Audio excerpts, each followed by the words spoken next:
Oh, hi guys.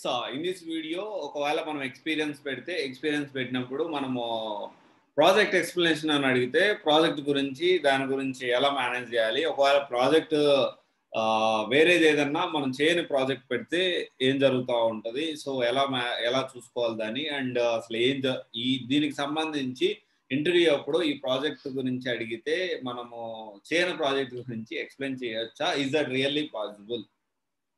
So how to manage the project in interview if you are if you are having if you are keeping experience irrelevant experience irrespective of your domain.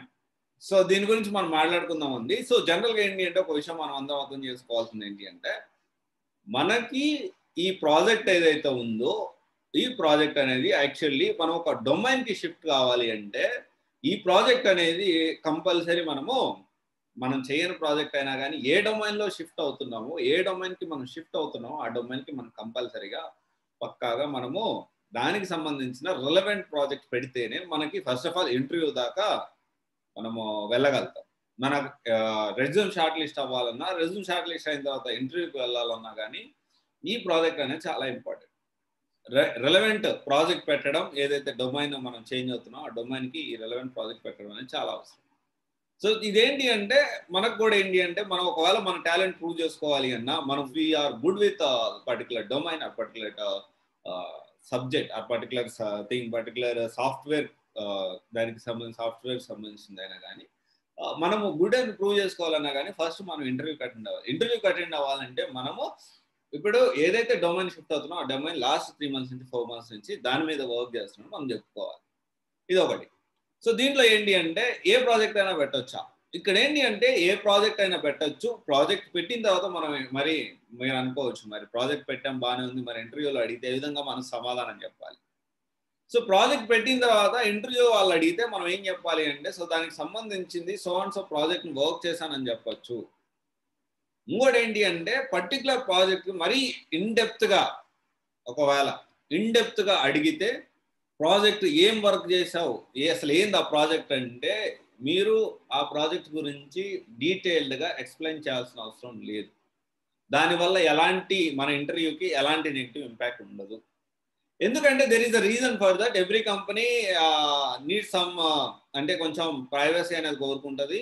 Okay, non disclosure agreement ఉంటుంది. Most of the companies ఈ rules అనేవి follow అవుతాయి. Non disclosure agreement అంటే ఆ project ఏంటి, ఆ ప్రాజెక్ట్లో ఏం పని చేశారు, ఆ ప్రాజెక్ట్ అసలు ఎగ్జాక్ట్లీ దట్ ప్రాజెక్ట్ ఇస్ అని చెప్పి you don't need to explain in interview at any cost.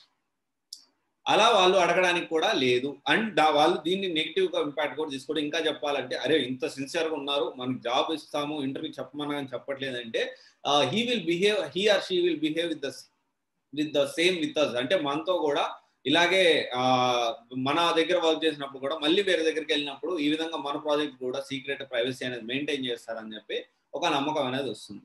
ఇంకొక విషయం చెప్పాలంటే, రిమెంబర్ దట్ జనరల్గా ఏంటి అంటే ఎవరన్నా కానీ మనకు వచ్చి ఏదన్నా చెప్తున్నారో అంటే సేమ్ థింగ్ ఏంటి అంటే మనం వేరే వాళ్ళకి ఇదే విషయం మన విషయాలు చెప్పడానికి గ్యారంటీ అనేది లేదు.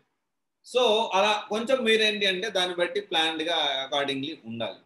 మన గురించి వేరే వాళ్ళ గురించి మనకు చెప్తున్నారంటే మన గురించి వేరే వాళ్ళకి చెప్పడం గ్యారంటీ లేదు కాబట్టి సో దీన్ని మీరు జాగ్రత్తగా ఇది కంపెనీలు ఆలోచిస్తాయి. సో నాన్ డిస్క్లోజర్ అగ్రిమెంట్ అనేది ఉంటుంది ఎవ్రీ కంపెనీకి. ఏ ప్రాజెక్ట్ అయినా మనం పెట్టచ్చు. కాకపోతే ఇక్కడ ఇంటర్వ్యూలో మీరు అడిగినప్పుడు you can explain roles and responsibilities.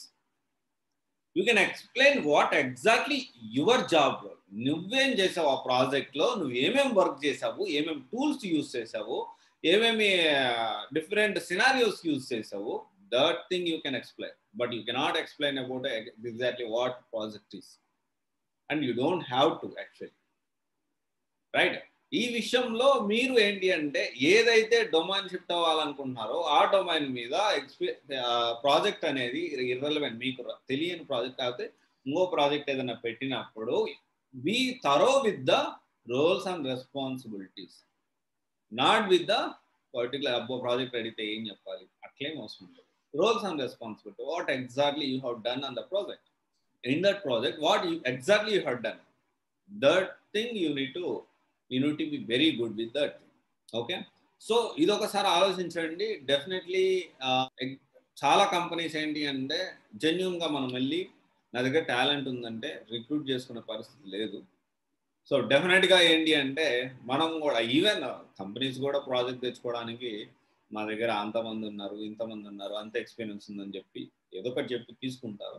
ఇక్కడ దాని గురించి కాదు, కానీ ఇక్కడ మెయిన్ థింగ్ ఏంటి అంటే మనము జాబ్లోకి వెళ్ళిన తర్వాత if you are taking some salary, we are able to do the work or not, we are able to justify the work, justify the salary. మనం శాలరీకి న్యాయం చేసినామా లేదా అనేది మాత్రం ఆలోచించాలి.